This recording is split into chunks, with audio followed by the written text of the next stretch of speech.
Hello friends, तो आज हम एक्सप्लेन करने वाले हैं आज ही रिलीज हुई सूबेदार मूवी को। मूवी आपको ज़रूर पसंद आएगी, तो चलिए शुरू करते हैं। कहानी की शुरुआत कुछ आदमियों से होती है जो एक ट्रैक्टर में बैठकर शहर की तरफ जा रहे होते हैं।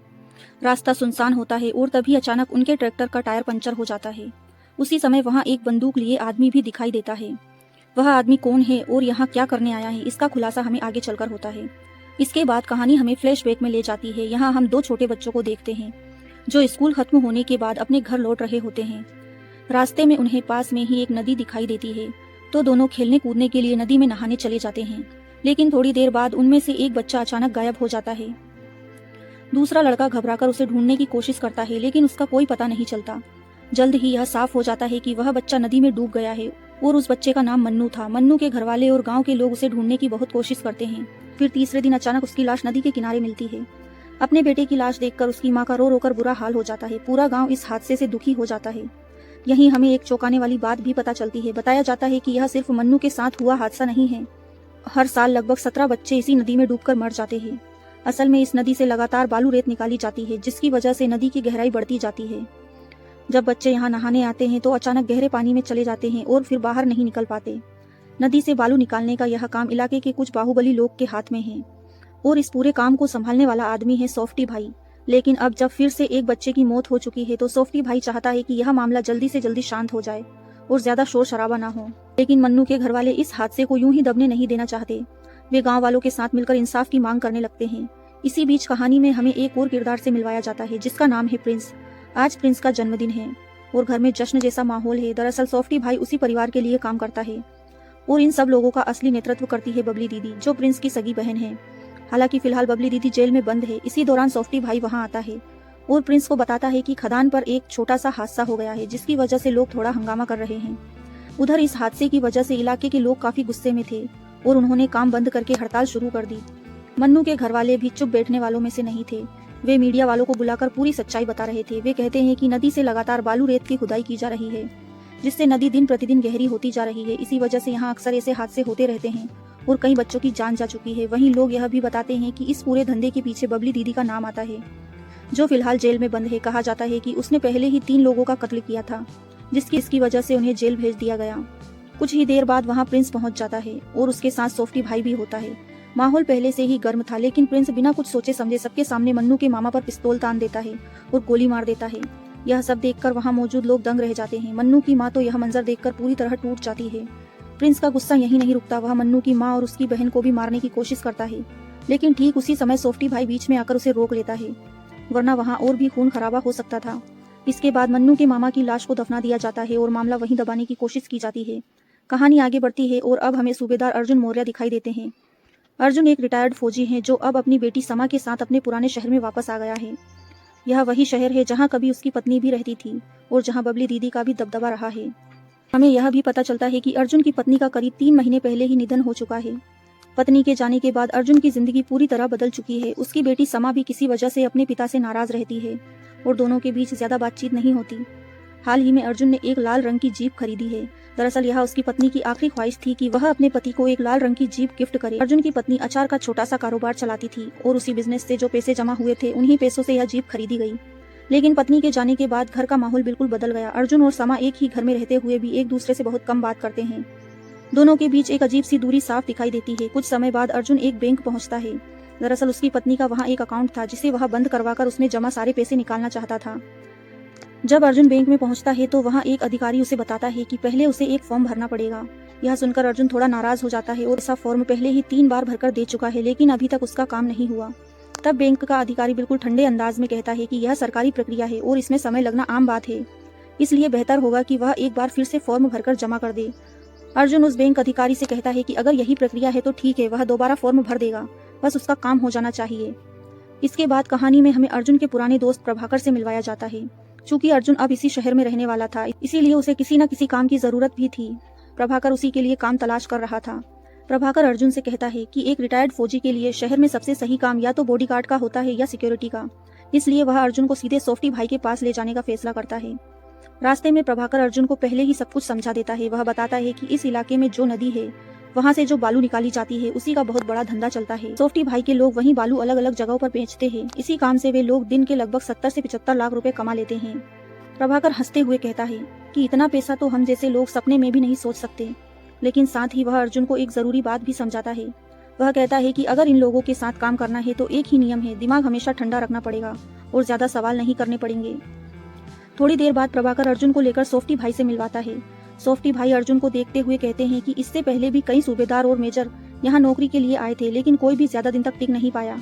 इस पर प्रभाकर सॉफ्टी भाई से कहता है कि एक बार अर्जुन को मौका देकर देखो, वह बाकी लोगों से अलग है और अपना काम ईमानदारी से करेगा। इसी बीच अचानक वहाँ प्रिंस भी पहुंच जाता है। आते ही वह गुस्से में मन्नू की माँ और उसकी छोटी बहन के साथ बहुत बुरा बर्ताव करने लगता है और उन्हें मारने पीटने लगता है। यह सब देखकर अर्जुन को बिल्कुल अच्छा नहीं लगता। वह आगे बढ़कर मन्नू की माँ को बचाने ही वाला था, लेकिन तभी प्रभाकर उसे रोक देता है। वह धीरे से अर्जुन से कहता है कि उसे इन मामलों के बीच में नहीं पड़ना चाहिए, वरना यहाँ काम करना मुश्किल हो जाएगा। इसी दौरान प्रिंस की नजर अर्जुन की लाल रंग की जीप पर पड़ती है। उसे वह जीप बहुत पसंद आ जाती है और वह उसे लेने की बात भी करता है, लेकिन अर्जुन के लिए वह जीप सिर्फ एक गाड़ी नहीं है बल्कि उसकी पत्नी की आखिरी याद है, इसलिए वह किसी भी कीमत पर उसे देने के लिए तैयार नहीं होता। आखिरकार सॉफ्टी भाई अर्जुन को काम पर रख लेते हैं। अब अर्जुन यहाँ ड्राइवर और बॉडीगार्ड के तौर पर काम करने वाला था। इसके बाद कहानी हमें समा के कॉलेज में ले जाती है। यहाँ हम रणवीर नाम के एक लड़के को देखते हैं जो समा को बार बार गंदी और आपत्तिजनक वीडियो भेजकर परेशान करता रहता है। रणवीर की इस हरकत से तंग आकर समा एक वीडियो रिकॉर्ड करती है। उस वीडियो में वह रणवीर की सारी हरकतों के बारे में खुलकर बताती है और यहाँ तक कह देती है कि अगर उसने यह सब बंद नहीं किया तो वह इस वीडियो को सोशल मीडिया पर अपलोड कर देगी। आगे हम देखते हैं कि जिस कार में प्रिंस और उसके आदमी बैठे होते हैं उसे अर्जुन ही चला रहा होता है, लेकिन सफर के दौरान अर्जुन को प्रिंस का व्यवहार बिल्कुल भी पसंद नहीं आता, क्योंकि प्रिंस किसी की इज्जत करना जानता ही नहीं। वह रास्ते भर अर्जुन से भी उल्टा सीधा बोलता रहता है। अर्जुन आराम से और संभलकर गाड़ी चला रहा था, लेकिन प्रिंस को उसकी यह स्लो ड्राइविंग पसंद नहीं आती। वह बीच रास्ते में ही अर्जुन को साइड में होने को कहता है और खुद ड्राइविंग सीट पर बैठ जाता है। फिर वह अर्जुन को ताना मारते हुए बताने लगता है कि असली ड्राइविंग कैसे की जाती है। इसके बाद प्रिंस अर्जुन से कहता है कि उसके लिए एक तंबाकू का गुटखा बना कर दे। अर्जुन को यह सुनकर बहुत गुस्सा आता है। एक पल के लिए तो उसके मन में आता है कि वह प्रिंस को यही खत्म कर दे, लेकिन वह खुद को किसी तरह शांत रखता है। दूसरी तरफ कहानी में हमें बबली दीदी दिखाई जाती है, जो 3 मर्डर के केस में अभी भी जेल के अंदर बंद है और अब तक उसे जमानत नहीं मिल पाई है। बबली चाहती है कि किसी भी तरह उसकी जल्द से जल्द बेल हो जाए। इसी सिलसिले में वहाँ सॉफ्टी भाई प्रिंस और उनका वकील उससे मिलने आए होते हैं। वकील बताता है कि हाल ही में जिस आदमी को प्रिंस ने मारा है उसमें भी उसी तरह के हथियार का इस्तेमाल हुआ है जैसा केस बबली पर चल रहा है, इसीलिए इस वजह से बबली की बेल में और देरी हो सकती है।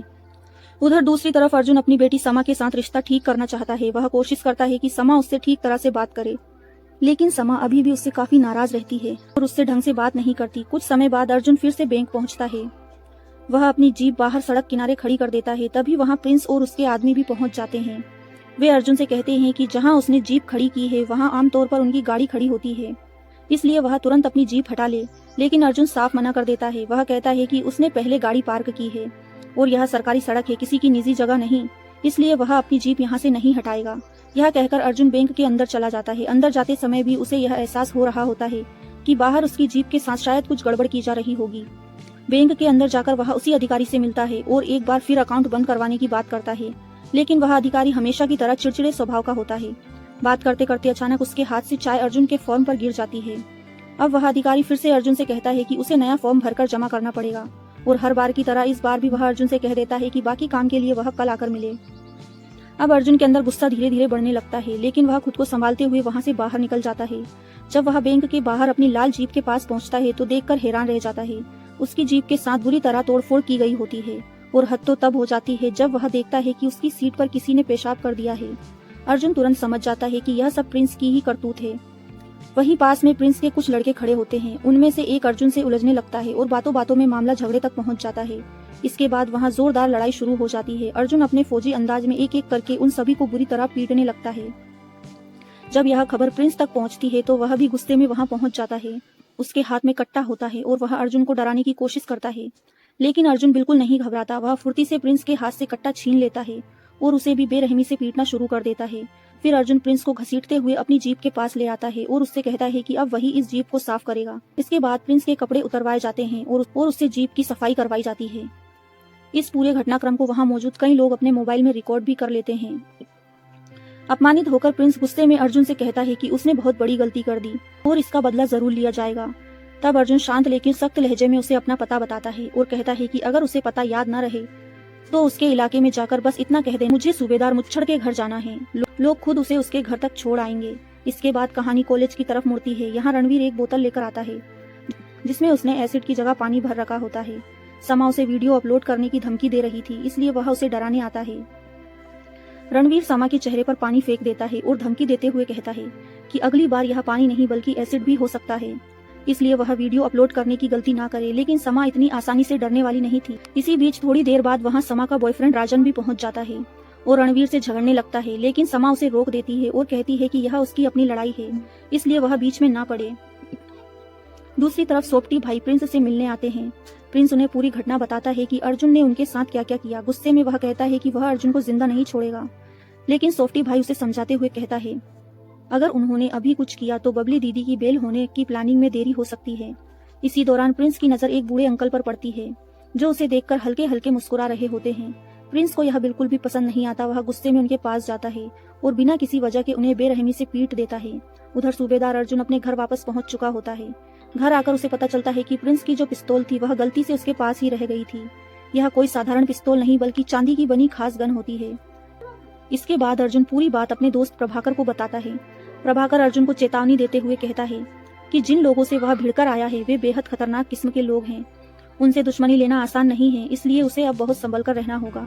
अर्जुन जवाब में कहता है कि वह सामने से चलकर आने वाली गोली भी सह सकता है, लेकिन किसी के द्वारा की गई बेइज्जती उसे बिल्कुल बर्दाश्त नहीं।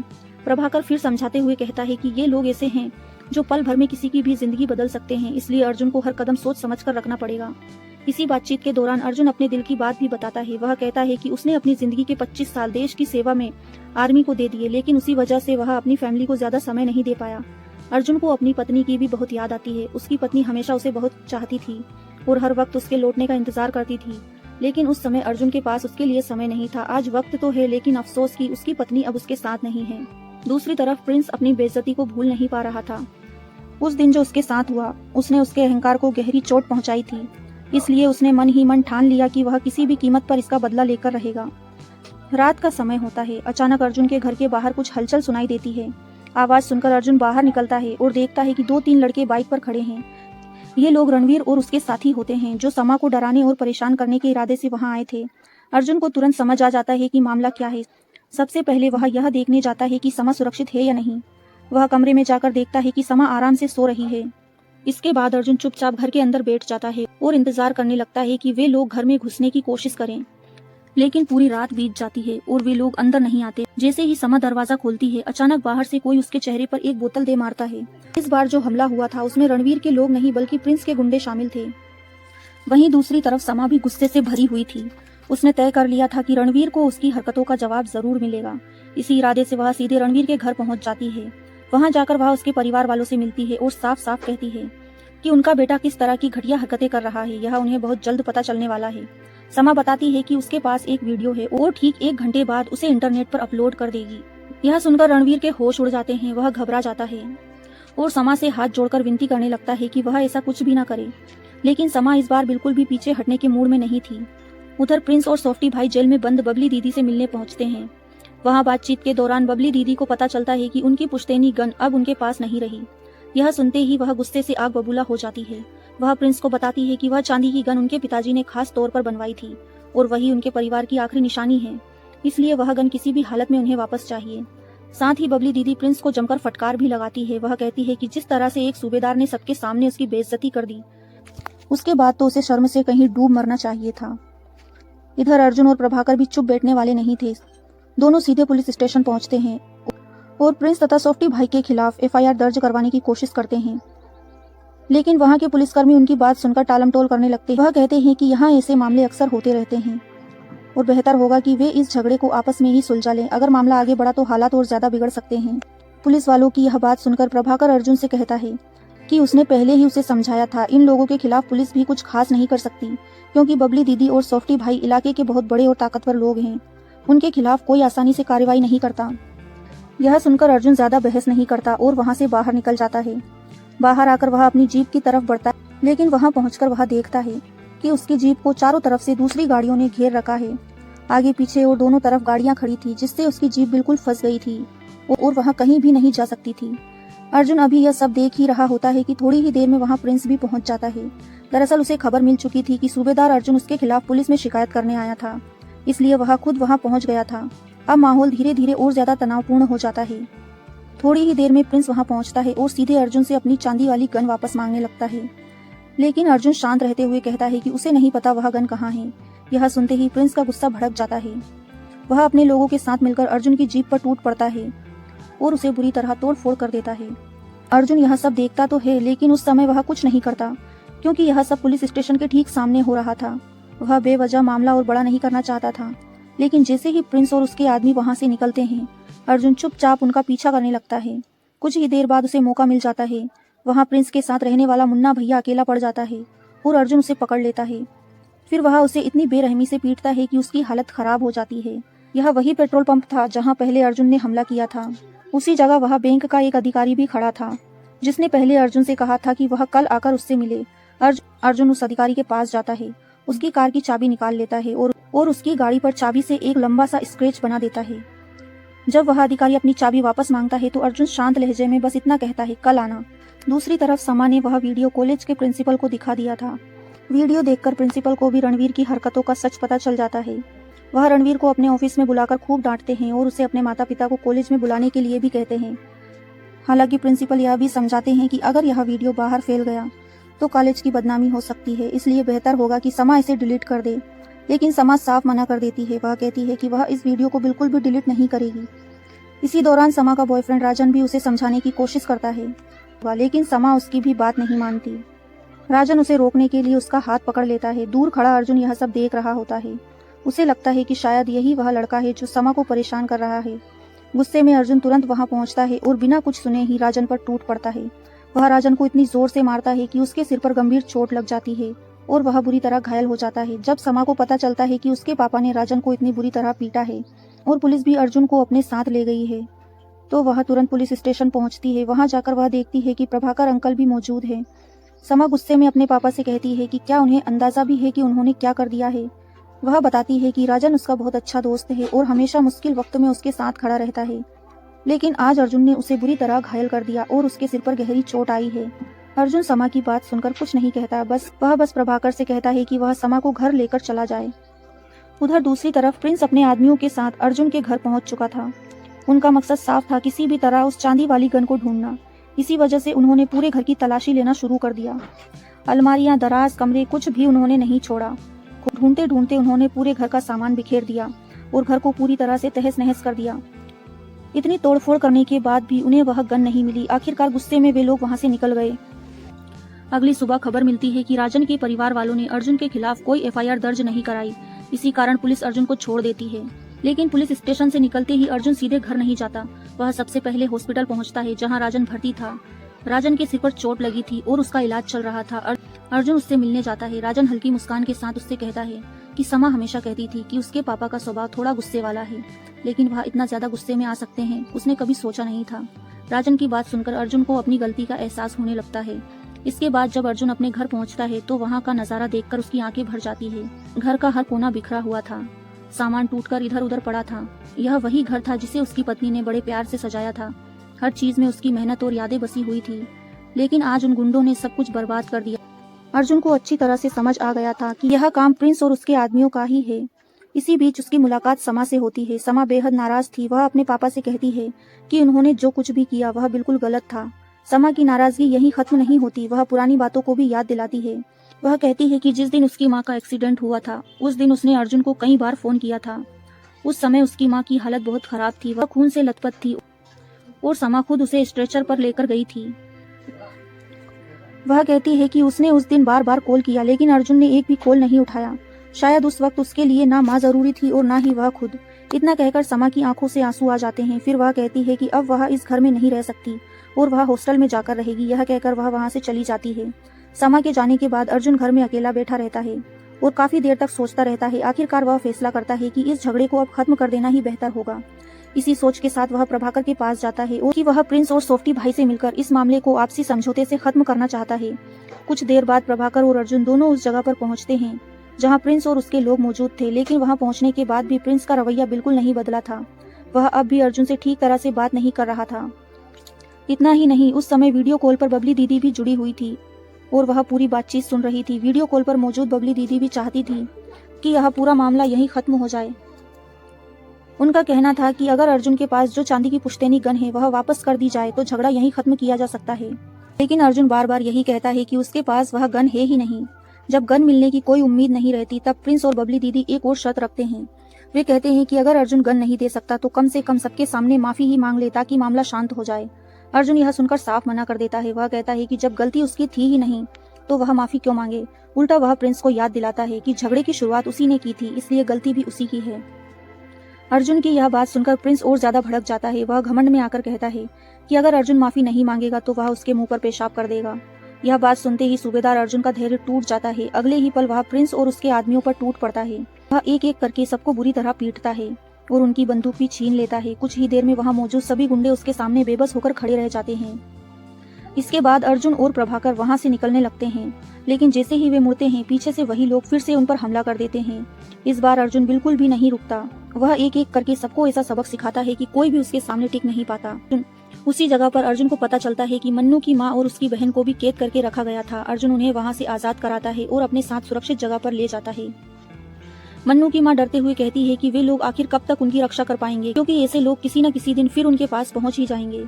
उधर जब यह खबर बबली दीदी तक पहुंचती है कि अर्जुन ने प्रिंस और उसके आदमियों की हालत खराब कर दी है तो माहौल और गर्म हो जाता है। असल में सुलह का विचार सॉफ्टी भाई का था, लेकिन अब प्रिंस का गुस्सा उन पर ही निकल पड़ता है। प्रिंस गुस्से में आकर सॉफ्टी भाई को ही पीटने लगता है। वह पहले से ही घायल थे और जमीन पर पड़े थे, फिर भी प्रिंस उन्हें मारता रहता है। यह सब देखकर सॉफ्टी भाई के मन में भी गुस्सा भर जाता है। आखिर पूरे धंधे को वही संभालते थे और अब वही प्रिंस उनके साथ ऐसा बर्ताव कर रहा था। लेकिन उस समय प्रिंस के सिर पर सिर्फ बदले का जुनून सवार था। वह साफ कह देता है कि अब उसे सिर्फ एक ही काम करना है, सूबेदार अर्जुन को खत्म करना और उसके साथ उन सभी लोगों को भी जो इस मामले में उसके खिलाफ खड़े हुए थे। उधर रात के समय अर्जुन और प्रभाकर साथ बैठे हुए थे। तभी अर्जुन प्रभाकर को वह सच बताता है जो उसने आज तक किसी को नहीं बताया था। वह कहता है कि जिस दिन समा का फोन आया था उस समय हालात बहुत गंभीर थे। उनकी टीम ने एक खतरनाक आतंकवादी को पकड़ रखा था और खबर मिली थी कि जल्द ही उसके साथी भी वहां पहुंचने वाले हैं। इसी बीच समा का फोन आया था। अर्जुन उसे उठाने ही वाला था कि अचानक वहां गोलीबारी शुरू हो गई। चारों तरफ गोलियां चलने लगी और इसी अफरा तफरी में उसका मोबाइल हाथ से गिरकर नीचे चला गया। और फिर उस पल के बाद हालात इतने बिगड़ गए कि वह समा का फोन उठाने का मौका ही नहीं पा सका। अर्जुन प्रभाकर से कहता है कि उसी अफरा तफरी की वजह से वह समा का फोन नहीं उठा पाया था। उस वक्त हालात इतने खतरनाक थे कि शायद वह चाहकर भी कॉल नहीं उठा सकता था। लेकिन अब अर्जुन को अपनी गलती का एहसास हो रहा था। वह प्रभाकर से कहता है कि अब वह सब कुछ ठीक करना चाहता है। वह अपनी बेटी से मिलकर उसे पूरी सच्चाई बताना चाहता है। अर्जुन कई बार समा को फोन करता है लेकिन समा उसका कॉल नहीं उठाती। आखिरकार अर्जुन खुद ही उससे मिलने के लिए उसके हॉस्टल पहुंच जाता है। उधर समा भी अपने कमरे में बैठी सोच रही थी कि शायद उसने गुस्से में अपने पापा से जरूरत से ज्यादा कड़वी बातें कह दी, इसलिए वह भी नीचे आकर उनसे मिलने का फैसला करती है। समा जैसे ही हॉस्टल से बाहर निकलकर अपने पापा की तरफ बढ़ रही होती है तभी अचानक वहां एक वैन आकर रुकती है। उसमें से कुछ लड़के निकलते हैं और समा को जबरदस्ती पकड़कर अपने साथ गाड़ी में बैठा लेते हैं। असल में यह लोग रणवीर के आदमी होते हैं, लेकिन अर्जुन को यह लगता है कि यह सब प्रिंस ने करवाया है। उधर कुछ ही देर बाद प्रिंस के गुंडे भी वहां पहुंच जाते हैं और अर्जुन पर हमला कर देते हैं। अचानक हुए इस हमले में अर्जुन बुरी तरह घायल हो जाता है। उसके सीने और शरीर पर कई वार किए जाते हैं जिससे वह कमजोर पड़ जाता है। इधर रणवीर और उसके दोस्त समा को एक सुनसान जगह पर ले जाते हैं। उनका इरादा बेहद घटिया था। वे समा का ऐसा वीडियो बनाना चाहते थे जिससे उसकी जिंदगी बर्बाद हो जाए और वह कहीं मुंह दिखाने लायक न रहे। अब हालात ऐसे हो जाते हैं कि एक तरफ समा बहुत बड़ी मुसीबत में फंस चुकी होती है और दूसरी तरफ अर्जुन भी खुद कैद में फंस जाता है। दरअसल प्रिंस के लोग अर्जुन को पकड़ लेते हैं। अर्जुन को पूरा यकीन था कि समा को प्रिंस ने ही अगवा करवाया है, इसलिए वह बार बार उससे समा के बारे में पूछता है। लेकिन प्रिंस को सच में इस बारे में कुछ भी पता नहीं होता। उल्टा वह अर्जुन से बार बार उसी चांदी की गन के बारे में पूछ रहा होता है। अर्जुन भी बार बार यही कहता है कि उसे उस गन के बारे में सच में कुछ नहीं मालूम। दूसरी तरफ समा हार मानने वालों में से नहीं थी। वह उन चारों लड़कों का डटकर मुकाबला करती है और मौका मिलते ही वहां से भाग निकलती है। चारों लड़के उसके पीछे भागते हैं। भागते भागते समा उस वैन तक पहुंच जाती है जिसमें उसका बैग रखा था। वह जल्दी से अपना बैग खोलती है और उसमें से एक पिस्तौल निकालती है। सबसे चौंकाने वाली बात यह थी कि वह वही चांदी की गन थी जिसे प्रिंस और उसके लोग इतने समय से ढूंढ रहे थे। जैसे ही समा गन तानती है रणवीर और उसके दोस्त डर के मारे वहीं रुक जाते हैं। वे तुरंत हथियार डाल देते हैं। समा गुस्से में उनसे उनके सारे कपड़े उतरवा देती है और उन्हें उसी हालत में वहां से भगा देती है। इसी तरह वह खुद को उस खतरनाक मुसीबत से बचाने में कामयाब हो जाती है। इसके बाद कहानी का सीन फिर बदलता है और हम देखते हैं कि सॉफ्टी भाई जेल में बबली दीदी से मिलने पहुंचे हैं। बबली दीदी उससे पूछती है कि आखिर बाहर क्या चल रहा है और पूरा मामला अब किस मोड़ पर पहुंच चुका है। जेल में बैठी बबली दीदी सॉफ्टी भाई से साफ कहती है कि इस पूरे मामले को जितना जल्दी हो सके खत्म कर दिया जाए। वह उसे अपने पिता की सीख भी याद दिलाती है, अगर लोगों के दिल से खौफ खत्म हो जाए तो हमारा खेल भी खत्म हो जाता है। सॉफ्टी भाई उनकी बात सुनकर कहता है कि पहले अपने भाई प्रिंस को संभालो, क्योंकि वह इस समय खुले सांड की तरह इधर उधर घूम रहा है। अगर उसे अभी नहीं रोका गया तो मामला और ज्यादा बिगड़ सकता है। लेकिन बबली दीदी उसकी बात समझने की बजाय उसी पर गुस्सा करने लगती है। यह देखकर सॉफ्टी भाई भी अपना आपा खो बैठता है। वह बबली दीदी को साफ शब्दों में सुना देता है कि उसने गुंडागर्दी छोड़ी जरूर है, लेकिन वह सब कुछ भूला नहीं है। अगर उसे यहाँ रहना है तो ठीक तरीके से रहे, वरना वह भी बहुत कुछ गलत कर सकता है। उसी जेल में फातिमा नाम की एक लड़की भी रहती है, जो सॉफ्टी भाई की बहन होती है। वहीं बबली दीदी की देखभाल करती रहती है। दूसरी तरफ प्रिंस अर्जुन के मोबाइल से प्रभाकर को कॉल करता है, लेकिन प्रभाकर फोन नहीं उठाता, क्योंकि अर्जुन पहले ही उसे मना कर चुका था कि वह किसी भी अनजान कॉल का जवाब ना दे। तभी अचानक अर्जुन के फोन पर समा का कॉल आ जाता है। फोन प्रिंस ही उठाता है और झूठ बोल देता है कि उसके पिता का एक्सीडेंट हो गया है और हालात बहुत गंभीर हैं, इसलिए वह तुरंत यहाँ आ जाए। इसके बाद प्रिंस अपने कुछ आदमियों को समा को लाने के लिए भेज देता है। जब समा वहां पहुंचती है और अपने पिता को उस हालत में देखती है तो उसकी आंखों से आंसू निकल पड़ते हैं। अर्जुन सच में बहुत बुरी तरह से घायल था और मुश्किल से खड़ा हो पा रहा था। कुछ देर बाद प्रभाकर को भी शक होने लगता है कि शायद कुछ गड़बड़ हो चुकी है, इसलिए वह फिर से अर्जुन को फोन करता है। इस बार फोन प्रिंस उठाता है और प्रभाकर से कहता है कि अब वह खुद वहां आए या फिर वे लोग ही उसके पास आ जाएं। प्रभाकर समझदारी से जवाब देता है कि बेहतर होगा वे लोग ही यहाँ आ जाए। इसके बाद प्रिंस अपने सारे गुंडों को लेकर उस जगह पहुंच जाता है जहाँ प्रभाकर और रंजू देवी मौजूद थे। उधर अर्जुन और समा एक दूसरे से बात करते हैं। अर्जुन हल्की मुस्कान के साथ कहता है कि शायद समा की माँ उन्हें बहुत याद कर रही होगी, इसलिए शायद वह उन्हें अपने पास बुलाना चाहती है। हालात अब बेहद खराब हो चुके थे। अर्जुन, प्रभाकर और समा तीनों ही प्रिंस के कब्जे में थे और उनकी हालत भी काफी खराब थी। प्रिंस किसी भी पल उन्हें मार सकता था। वहीं पास में एक बड़ा सा गड्ढा भी खोदा गया था। प्रिंस के लोगों का इरादा कि रंजू देवी और उसकी बेटी को यहीं जिंदा या मरा हुआ दफना दिया जाए। इसी बीच अर्जुन प्रभाकर की तरफ देखता है और उससे एक जरूरी सवाल पूछता है कि जिन लोगों का वह इंतजार कर रहा है उन्हें यहाँ पहुँचने में आखिर कितना समय लगेगा। प्रभाकर जवाब देता है कि उनका ट्रैक्टर रास्ते में पंचर हो गया है, इसलिए यहाँ तक पहुँचने में कम से कम 10 मिनट लग जाएंगे। जैसे ही अर्जुन को 10 मिनट का समय सुनाई देता है वह तुरंत आगे बढ़ने लगता है। उसके पीछे पीछे समा भी चलने लगती है, लेकिन यह सब देखकर प्रिंस को बेहद गुस्सा आ जाता है। गुस्से में वह अचानक प्रभाकर पर हमला कर देता है और उसी जगह पर उसे मार डालता है। प्रभाकर की मौत देखकर अर्जुन और समा दोनों ही स्तब्ध रह जाते हैं, लेकिन अर्जुन रुकता नहीं। वह धीरे धीरे आगे बढ़ता रहता है, क्योंकि उसे बस कुछ मिनटों का समय निकालना था। जब अर्जुन आगे बढ़ रहा होता है तभी प्रिंस उसके सामने आ जाता है और दोनों के बीच जबरदस्त लड़ाई शुरू हो जाती है। शुरुआत में अर्जुन प्रिंस पर भारी पड़ता है और उसे बुरी तरह पीटता है, लेकिन आखिरकार प्रिंस अपने आदमियों की मदद से अर्जुन को काबू कर लेता है। वह अर्जुन को बुरी तरह घायल कर देता है और घसीटते हुए वापस उसी जगह ले जाता है। अब प्रिंस अर्जुन को खत्म करने ही वाला होता है कि तभी ठीक उसी समय वहाँ एक जबरदस्त एंट्री होती है। वहाँ सूबेदार नाना अपने लोगों के साथ पहुंच जाते हैं। उनके साथ कई रिटायर्ड फौजी भी होते हैं और देखते ही देखते वहाँ एक पूरी फौज खड़ी हो जाती है। अब हालात पूरी तरह बदल चुके थे। अगर प्रिंस या उसके किसी आदमी ने जरा भी हरकत करने की कोशिश की तो ये सारे फौजी उन्हें वहीं ढेर कर सकते थे। इसी बीच कहानी का सीन जेल की तरफ जाता है। वहाँ पता चलता है कि बबली दीदी ने जहर खाकर अपनी जान दे दी है, लेकिन असल सच्चाई यह थी कि वह जहर फातिमा ने दिया था और यह सब सॉफ्टी भाई के कहने पर किया गया था। इसके बाद सॉफ्टी भाई एक लड़की गुड्डू को फोन करता है जो प्रिंस के साथ रहती है। वह उसे कहता है कि अब हालात बदल चुके हैं और तख्ता पलट चुका है, इसलिए जहाँ भी हो तुरंत वहाँ से निकल जाओ। यह खबर सुनते ही प्रिंस के साथ मौजूद बाकी गुंडे धीरे धीरे वहाँ से भागने लगते हैं। अब आखिरकार अर्जुन और प्रिंस आमने सामने खड़े होते हैं। अर्जुन उसकी आंखों में देखते हुए कहता है कि तुम जैसे लोग बनना हमारे बस की बात नहीं है। इतने में रंजू देवी आगे आती है और गुस्से में प्रिंस के गाल पर एक जोरदार थप्पड़ मारती है। आखिर में प्रिंस को उसी तरह सजा दी जाती है जैसे उसने पहले रंजू के भाई को दी थी। उसे भी उसी गड्ढे में दफना दिया जाता है। कहानी के आखिर में एक और सीन दिखाया जाता है। सॉफ्टी भाई चुपचाप सूबेदार अर्जुन के घर पहुंचता है और वहां एक पेट्रोल बम फेंकता है। फिल्म के आखिरी पल में यह साफ कर दिया जाता है कि यह कहानी का अंत नहीं है बल्कि एक नई शुरुआत है, क्योंकि अब असली जंग सूबेदार अर्जुन और सॉफ्टी भाई की पूरी गैंग के बीच होने वाली है। इसी के साथ ये शानदार मूवी यहीं खत्म होती है। मूवी कैसी लगी कमेंट्स करके जरूर बताइए। Thanks for watching.